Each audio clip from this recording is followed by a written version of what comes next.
Welcome to St. Anne's.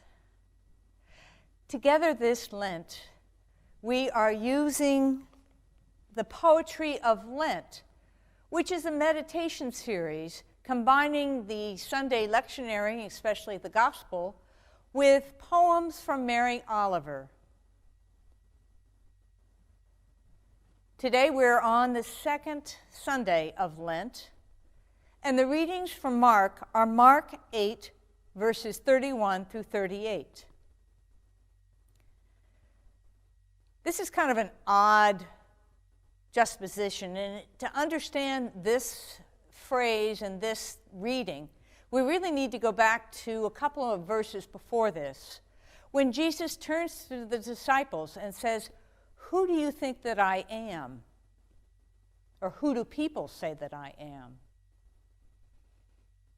Fred Buechner famously said that after the baptism, Jesus spent 40 days in the wilderness communing with God and talking with God about what it meant to be Jesus the Christ. We spend the 40 days of Lent communing with God and talking with God about what it means to be a Christian. So that when Jesus turns to the disciples and says, "Who do people say that I am?" it's also a question for us in our lives. What does it mean to be a Christian and a follower of Jesus Christ? In the passage we're dealing with this week, in the second week of Lent, poor Peter gets it wrong. He gets it right the first time. In the previous verses, he says, "Lord, you are the Messiah."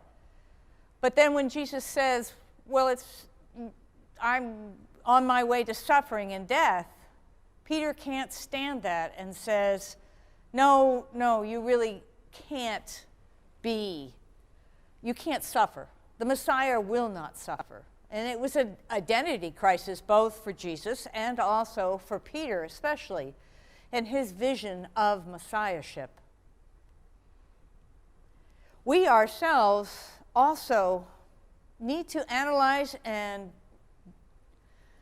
understand the perspective of what it means to be a Christian, to be a follower of Jesus Christ. What is it, that discipleship? Lent is an amazing time to try out a new way of being that is perhaps more aligned with being a Christian in this world, being a disciple of Jesus Christ.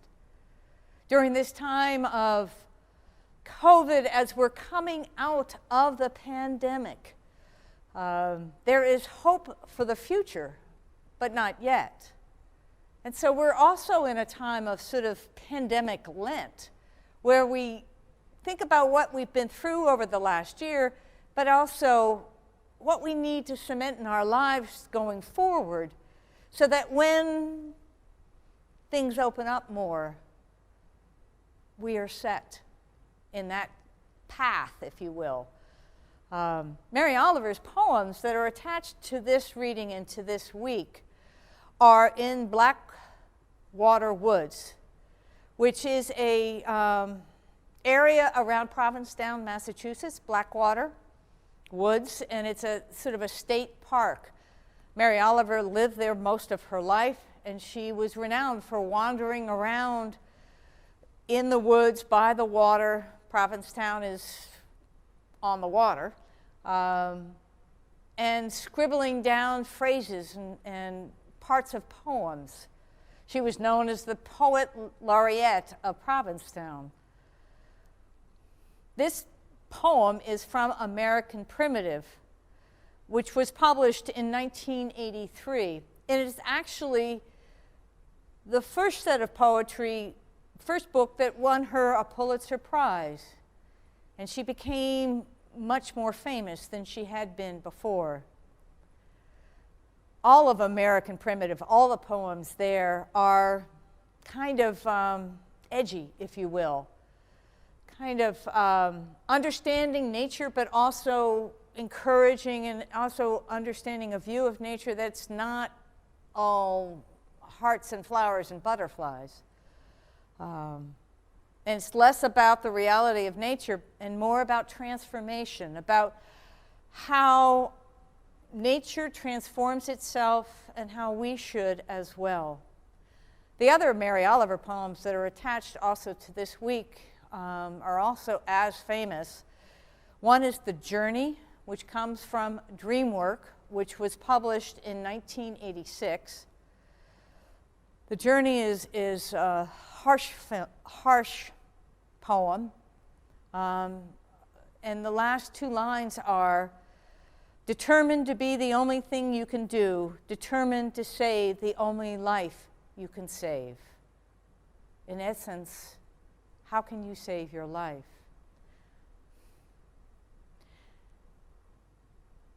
Mary Oliver's poetry went through a transformation in itself, where you have the edginess and the sort of hardness of nature and the understanding of sort of a tense spirituality toward, actually, she discovered Christianity and she became an Episcopalian sort of in the last parts of her life after about 2005.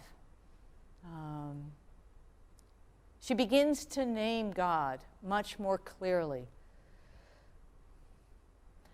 Logos, which is the last poem that they refer to, is published in Why I Wake Early, which was 2004.